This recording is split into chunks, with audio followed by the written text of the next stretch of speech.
तो फाइनली रमेश रेशमिया जी के कल सुबह बहुत ही धमाका होने वाला है एक और बोलबम सॉन्ग का। कौन सा सॉन्ग है, किस चैनल पर रिलीज किया जाएगा, मैं आप लोग के इस वीडियो के माध्यम से सब कुछ आगे बताएंगे। उससे पहले अगर आप लोग मेरे चैनल पर नए हैं और रमेश रेशमिया जी को सच्चे वाले फैंस हैं तो इस वीडियो को दिल से लाइक करके चैनल को सब्सक्राइब जरूर करें।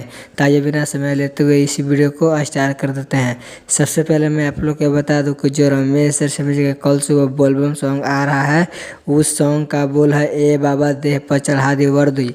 इस सॉन्ग को गाए हैं रमेश रेशमिया और दीपांजलि यादव। यह ड्यूट सॉन्ग है जो काफ़ी बॉल का सॉन्ग है और इस सॉन्ग को लिखे हैं सूरज सोनल का। और म्यूजिक की बात की जाए तो इस सॉन्ग में म्यूजिक दिए हैं अभय बाबा जो काफ़ी बॉल का म्यूजिक देते रहते हैं। और इस सॉन्ग को कल सुबह Ramesh Reshammiya official YouTube channel के माध्यम से सुबह 6:30 बजे रिलीज किया जा रहा है। तो आप लोग सॉन्ग को देखने के लिए तैयार हो जाए क्योंकि रमेश रेशमिया जी ने इस सॉन्ग को बहुत ही हाई लेवल के बनाए हैं। अगर वीडियो अच्छी लगी तो इस वीडियो को शेयर भी कर देते। मिलते हैं नेक्स्ट वीडियो में।